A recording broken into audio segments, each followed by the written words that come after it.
Okay, so 1.2.1 and 1.2.2. It will include defined terms hardware, software, peripheral, network, and human resources.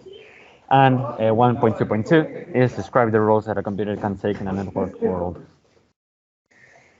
First, for hardware, it consists of all the physical elements that make up a certain computer system. It's a very generic definition, but I believe you can get away with all the marks with this definition. Software. It consists of a set of functions that are stored on a certain hardware components. Our organization will have different software based on their needs, but the majority are built on top of the big three operating systems. And that are Windows, Macintosh, and Linux. Here to the right, we have the hierarchy, the levels of software that we would have mounted on a computer. Uh, Although the surface would be the user, so what the user of the computer sees, then application software, uh, which is all the sub-processes software that make applications run. Then operating system, which is the link between hardware and application software, then translating all the electric signals into readable characters. And then all the way at the bottom is the hardware. So binary circuits and CPU, etc., etc.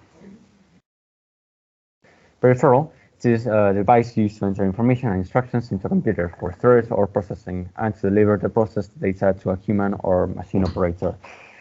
Um, Peripherals are hardware components. It's just not all hardware are peripherals. Um, you have internal peripheral devices, which could be hard disk, GPU, CD driver, um, Wi-Fi adapter, and you also have external peripheral devices such as a microphone, a printer, scanner, um, a camera, so on, so on. For the network consists on two or more electronic devices that are connected, you say by cables or Wi-Fi, and which exchange data. Some example types of network are local area network, summarized as LAN, wide area network (WAN), and personal area network (PAN). Um, Human resources. It's very simple. It's just individuals who make up the workforce of an organization. That includes employees, providers, and you can have direct human resources, so people that work directly for the company, and also indirect human resources, so people who in some way contribute to the company. So it could also be janitors, and external companies providers, lorry drivers, so on. So now, for roles that a computer can take in a network world, from a network point of view, it can be a client, right? So a computer access and resources hosted on another computer, or what's also known as server, or it could also be at the other end, a server, right? Computer hosting resources to be accessed by clients. It can also be a dump terminal, which is an external hardware peripherals which use a centralized, more powerful computer to run processes from human resource interaction.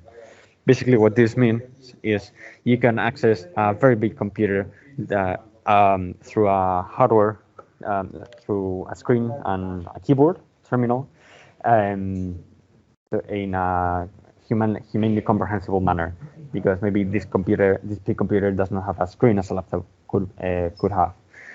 For accessing it, you need a terminal. More types of more roles you can have. It can be a DNS server, so a server which distributes IP addresses or the names each component has in the network, so to each node of its network, right? This DNS server is very important, so that you can identify uniquely each component of each node of the network. If you have two nodes with the same IP address, then the server won't know who to send the information that one has requested, and as such, you could have a security flaw in that design. You can also have a clean server, right? or server which sends a client information when requested, because not all servers are client servers. You can also have database servers. So they are servers that that hold all the information in a centralized manner, and then you have general purpose servers or client servers that access that database server and then send it back to the clients. And it can also be, well, and a computer can also be a firewall, which regulates data flow access among nodes of the network. Basically, it's the police of the network. It restricts access to those nodes that don't require access to some places of the network, and make sure that the data arrives to those that truly do need it and have authorization to do so. And there's like a how to play, but I think there's no time left.